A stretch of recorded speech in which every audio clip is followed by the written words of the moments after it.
ಋಷಿಕೇಶ ಇದೇ ವ್ಯಾನಲ್ಲಿ ಬರೋದು. ಇವಂದು ಸ್ಕೂಲ್ ಟೈಮಿಂಗ್ಸ್ ಬಂದು ಬೆಳಗ್ಗೆ 9ರಿಂದ ಮಧ್ಯಾಹ್ನ 1 ಗಂಟೆವರೆಗೆ. ಅಂದರೆ ಬೆಳಗ್ಗೆ 8:50 ಒಳಗಡೆ ಸ್ಕೂಲ್ ಒಳಗಡೆ ಇದ್ಬಿಡ್ಬೇಕು. ಇಲ್ಲಿ ನಮ್ಮನೆ ಹತ್ರ ಬೆಳಗ್ಗೆ ಗಾಡಿ ಬಂದು 8:30 8:35 ಅಷ್ಟೊತ್ತಿಗೆ ಬರುತ್ತೆ ಬೆಳಗ್ಗೆ ಹೊತ್ತು. ಮಧ್ಯಾಹ್ನ 1:20 1:25 ಅಷ್ಟೊತ್ತಿಗೆ ಮನೆ ಹತ್ರ ಬರ್ತಾನೆ. ಅಂದರೆ ಎಲ್ಲ ಮಕ್ಕಳನ್ನು 1 ಗಂಟೆ ಮೇಲೆ ಬಿಡ್ತಾರಲ್ಲ, ಎಲ್ಲ ಮಕ್ಕಳನ್ನು ಪಿಕ್ ಮಾಡಿ ಬರೋಷ್ಟೊತ್ತಿಗೆ 1:20 1:25 ಆಗುತ್ತೆ. ಇವಾಗ ಅವನಿಗೆ ನಮ್ಮನೆ ಇರೋದು 3rd ಫ್ಲೋರಲ್ಲಿ. ಕೆಳಗಡೆಯಿಂದ ಮೇಲಕ್ಕೆ ಹೋಗ್ಬೇಕಾದ್ರೆ ಏನಾದ್ರು ಒಂಚೂರು ಕೊಟ್ಟರೆ ಸ್ವಲ್ಪ ಅದನ್ನು ತಿನ್ಕೊಂಡು ಮೇಲೆ ಹೋಗ್ತಾನೆ. ಇವಾಗ ಅವನಿಗೆ ಎಕ್ಸಿಬಿಷನ್ ಇದೆ. ಅಲ್ಲಿ ಪ್ರತಿಯೊಂದು ಮಕ್ಕಳಿಗೂ ಬೇರೆ ಬೇರೆ ಟಾಪಿಕ್ ಕೊಟ್ಟಿದ್ದಾರೆ. ಅದರಲ್ಲಿ ಇವನಿಗೆ ಬಂದು ವೈಲ್ಡ್ ಅನಿಮಲ್ ಅಂತ. ಇದು ಹೋದ ತಿಂಗಳೇ ಇದೆ ಅಂತ ಹೇಳಿದ್ರು.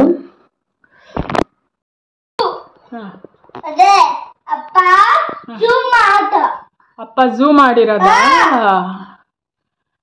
ಏನಿದು ಋಷಿಕೇಶ? ಆ್ಯಕ್ಚುಲಿ ನಮಗೆ ಹೋದ ತಿಂಗಳೇ ಎಕ್ಸಿಬಿಷನ್ ಇದೆ ಅಂತ ಅಂದಿದ್ರು.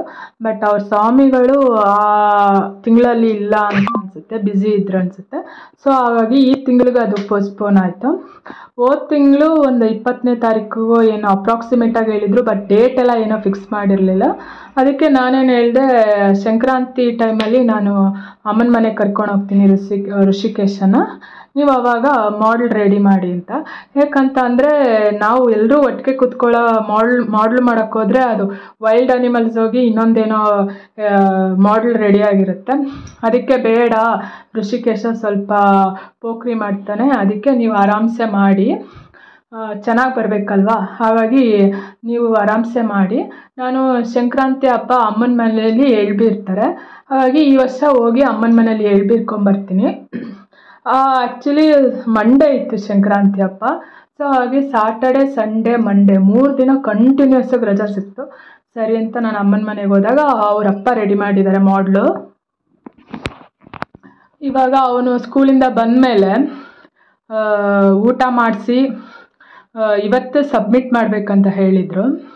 ಹಾಗಾಗಿ ಊಟ ಮಾಡಿಸಿ ಅವನಿಗೆ ಇವಾಗ ಸ್ಕೂಲಿಗೆ ಅಂದರೆ 1:30ಯಿಂದ 4:15 ಒಳಗಡೆ ಆ ಮಾಡೆಲ್ ರೆಡಿ ಮಾಡಿರ್ತೀವಲ್ಲ ಅದನ್ನು ಸಬ್ಮಿಟ್ ಮಾಡೋಕ್ಕೆ ಹೇಳಿದರು. ಸರಿ ಅಂದ್ಬಿಟ್ಟು ಅವನಿಗೆ ಊಟ ಮಾಡಿಸ್ತಾ ಇದ್ದೀನಿ. ಇವಾಗ ಸ್ಕೂಲಿಗೆ ಹೋಗಿದ್ನಲ್ಲ, ಅಲ್ಲಿ ಆಫೀಸ್ ರೂಮ್ಗೆ ಹೋಗ್ಬಿಟ್ಟು ಈ ವರ್ಷ ಸೇರಿಸೋರಿಗೆ ಫೀಸ್ ಎಷ್ಟು ಅಂತ ನಾನು ಕೇಳ್ಕೊಂಬಂದಿದ್ದೀನಿ. ಹೇಳ್ತೀನಿ ಲಾಸ್ಟಲ್ಲಿ. ಅಲ್ಲಿವರೆಗೂ ದಯವಿಟ್ಟು ವಿಡಿಯೋ ಕಂಪ್ಲೀಟಾಗಿ ನೋಡಿ. ಈ ವಿಡಿಯೋ ಇಷ್ಟ ಆದರೆ ದಯವಿಟ್ಟು ಲೈಕು ಶೇರು ಹಾಗೆ ನಿಮ್ಮ ಫ್ಯಾಮಿಲಿ ಫ್ರೆಂಡ್ಸ್ಗೆ ಶೇರ್ ಮಾಡಿ. ಹಾಗೆ ಸಬ್ಸ್ಕ್ರೈಬ್ ಆಗೋದನ್ನ ದಯವಿಟ್ಟು ಮರಿಬೇಡಿ. ಇವಾಗ ಒಂದು ಊಟ ಆಯಿತು, ನಂದು ಊಟ ಆಯಿತು. ಹಾಗಾಗಿ ನಾವು ಸ್ಕೂಲಿಗೆ ಹೋಗ್ತಾಯಿದ್ದೀವಿ ಕೊಡೋಣ ಅಂತ. ಅದು ಹೇಗಂದರೆ ನಮ್ಮ ಮನೆಗೂ ಸ್ಕೂಲ್ಗೂ ದೂರನೂ ಇಲ್ಲ ಹತ್ರನೂ ಇಲ್ಲ. ಈ ಕಡೆ ನಡ್ಕೊಂಡು ಹೋಗೋ ಥರನೂ ಇಲ್ಲ ಅಂತ ಅಂದರೆ ಬಸ್ಸಲ್ಲಿ ಹೋಗೋ ಥರನೂ ಇಲ್ಲ, ಆ ಥರನೂ ಇಲ್ಲ. 1-1.5-2 ಕಿಲೋಮೀಟ್ರ್ ಅಷ್ಟೇ ಇರೋದು ಅವನಿಗೆ ಸ್ಕೂಲ್ಗೆ. ಇವಾಗ ಋಷಿಕೇಶಂಗೆ ಎಲ್ಲ ಕ್ಲಾಸ್ ರೂಮು ಮತ್ತೆಲ್ಲ ಇದೆಲ್ಲ ಫ್ಲೋರ್ಗಳೆಲ್ಲ ಪರಿಚಯ ಆಗೋಗಿದೆ ನೋಡಿ. ಇವಾಗ ಅವನೇ ಕರ್ಕೊಂಡು ಹೋಗ್ತಾ ಇದ್ದಾನೆ ನನ್ನ. ಗ್ರೌಂಡ್ ಫ್ಲೋರಲ್ಲಿದೆ ನಮ್ಮ ಕ್ಲಾಸ್ ರೂಮು ಅಂತ ಕರ್ಕೊಂಡು ಹೋಗ್ತಾ ಇದ್ದಾನೆ ಡೈರೆಕ್ಟಾಗೆ. ಮ್ಯಾಮ್ ಈ ಸಲ ಹೋದಾಗ ಹೇಳಿದ್ರು ತುಂಬ ಅಪ್ ಟು ಡೇಟ್ ಆಗಿದ್ದಾನೆ ನಿಮ್ಮ ಮಗ ಅಂದರು. ತುಂಬ ಅಂದರೆ ತುಂಬಾ ಖುಷಿ ಆಯಿತು ಕೇಳಿ. ಇದು ಅವರ ಗ್ರೌಂಡು, ಒಳಗಡೆ ಗ್ರೌಂಡ್ ಇದು. ಹೇಳ್ತಾ ಇದ್ದಾನೆ ಇದಮ್ಮ ನಂದು ಕ್ಲಾಸ್ ರೂಮು ಅಂತ. ಇವಾಗ ಒಳಗಡೆ ಹೋಗ್ತಾನೆ ನೋಡಿ. ಅಲ್ಲಿ ಹೋದರೆ ಪ್ರತಿಯೊಂದು ಮಕ್ಕಳಿಗೂ ಬೇರೆ ಬೇರೆ ಟಾಪಿಕ್ ಕೊಟ್ಟಿದ್ದಾರೆ ಮಾಡಲಿಕ್ಕೆ. ನಾನು ಆ್ಯಕ್ಚುಲಿ ಎಲ್ಲರಿಗೂ ಒಂದೇ ಟಾಪಿಕ್ ಅಂದ್ಕೊಂಬಿಟ್ಟೆ, ವೈಲ್ಡ್ ಅನಿಮಲ್ಸು. ಬಟ್ ನೋಡಿದ್ರೆ ಅಲ್ಲಿ ಎಷ್ಟು ಜನ ಮಕ್ಕಳಿದ್ದಾರೋ ಅಷ್ಟು ಜನಕ್ಕೂ ಬೇರೆ ಬೇರೆ ಡಿಫ್ರೆಂಟ್ ಕೈಂಡ್ಸ್ ಆಫ್ ಟಾಪಿಕ್ಕು. ಅಲ್ಲಿ ನೋಡ್ತಾ ಇದ್ದೀರಾ ನೋಡಿ, ಒಂದೊಂದು ಮಕ್ಕಳಿಗೆ ಪ್ಲೇ ಯಾವ್ಯಾವುದು ಆಟ ಆಡೋದಿದೆ ಅಂತ ಎಲ್ಲ ಕೊಟ್ಟಿದ್ದಾರೆ. ಸುಮಾರು ಕೊಟ್ಟಿದ್ದಾರೆ ಬೇರೆ ಬೇರೆ ಟಾಪಿಕ್ಕು. ಅದರಲ್ಲಿ ಇವನಿಗೆ ಬಂದು ವೈಲ್ಡ್ ಅನಿಮಲ್ ಅಂತ.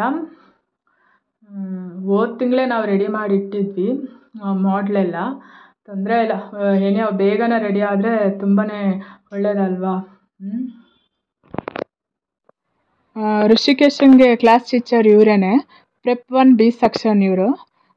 ಈ ವರ್ಷ ಸೇರಿಸೋರಿಗೆ 1,80,000 ಅಂದರೆ 90,000 ಡೊನೇಷನ್, ಇನ್ನು 90,000 ಫೀಸ್ ಈ ವರ್ಷ ಸೇರಿಸೋರಿಗೆ. ಪ್ರೆಪ್ 1 ಆದರೂ ಅಷ್ಟೇ, ಪ್ರೆಪ್ 2 ಆದರೂ ಅಷ್ಟೇ, ಪ್ರೆಪ್ 3 ಆದರೂ ಅಷ್ಟೇ, 3 ಇದಕ್ಕೂ ಕೂಡ same fees structure. So friends, next ವಿಡಿಯೋದಲ್ಲಿ ಸಿಗ್ತೀನಿ. ಅಲ್ಲಿವರೆಗೂ ಬಾಯ್ ಬಾಯ್, ಟೇಕ್ ಕೇರ್.